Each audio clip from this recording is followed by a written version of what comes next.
Ito mga kamas. Mga kamas. Ito medyo mabigat talaga siguro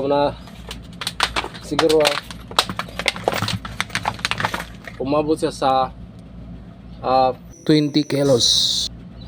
Ito lahat umabot sa 20 kilos.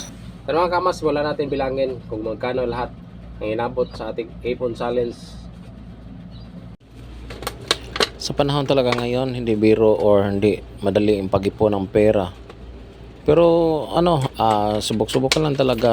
Pag meron kang barya-barya, ay ipunin mo. Hindi mo lang kahit hindi mo araw-arawin. Pag lang may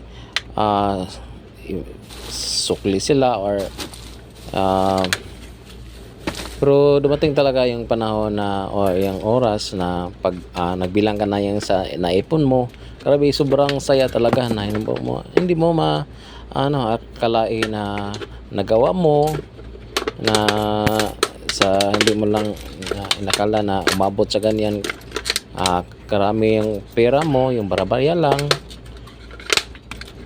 Pinakita ko lang to hindi naman sa sa nagmamayabang. Gusto ko lang i-challenge ko kayo. Thank you talaga Lord. Ito na. Medyo mabigat talaga mga kamas.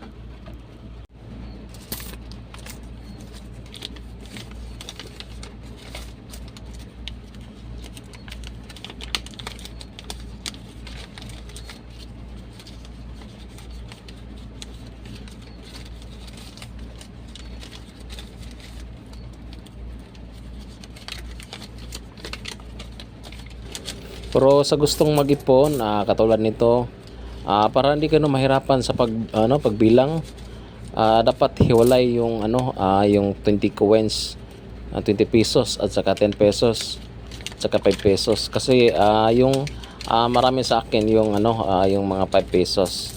Meron naman akong mga papel diyan, pero konti lang siguro umabot sa mga 12k plus yung papel na naipon ko na isama ko sa barya-barya.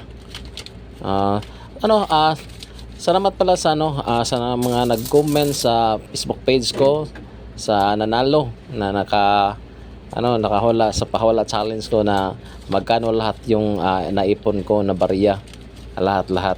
Salamat talaga sa lahat ng nag-comment. Salamat talaga sa inyo.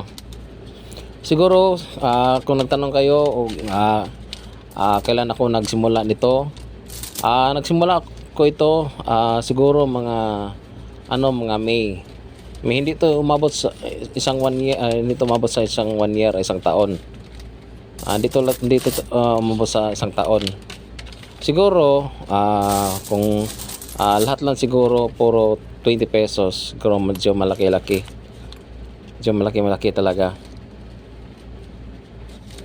Pero blessed pa rin kasi hirap talaga kahit peso kahit 5 pesos kumita, lalo na ngayon sa panahon. Sobrang hirap talaga kumita ng pera ngayon, lalo na gumastos ka ng gastos talaga. Siguro nakaipon ko sa ganitong pera siguro hindi lang talaga ako nag-iuse. Kung nag-iuse talaga ako, hindi ko makaipon ito kasi siguro noon nag-use ako na challenge talaga ko na wala talagang indudulot na kaya naisip ko na lang paano kaya mag-iipunin ko yung mga barya-barya mapunta sa akin.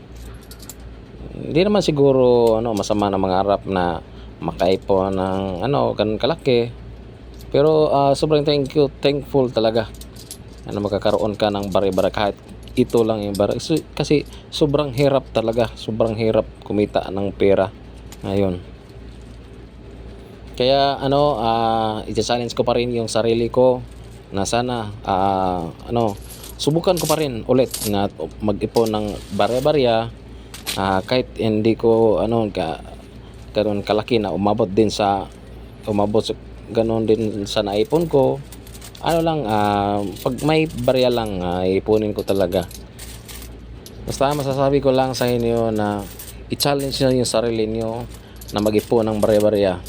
Kasi pagdating ng panahon, pag nakita nyo sa ganitong karami ng barya nakikita nyo sa pagbukas nyo ng lakansya, grabe, hindi mo akalain na umabot talaga sa ganyang karami yung barya-barya na naipon mo.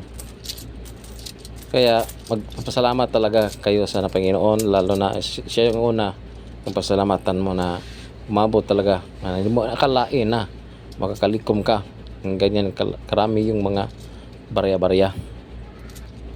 Kahit nasa sa isang araw may naipon kayo na 20 pesos na kahit ano lang, kahit 100, ilagay mo lang. Hindi mo lang isipin na kahit isang araw yun makalikom kayo sa karon karami. Ano lang, hindi mo lang iisipin na makalagay kayo kahit konti lang. Ano lang talaga, challenge mo lang yung sarili mo talaga na makalikom kayo ng barya. Ngayon nakakalikom na ako na ganyan na ilagay ko sa plastic. Siguro nandoon na sa mga 15,000, mga 15,000 na talaga.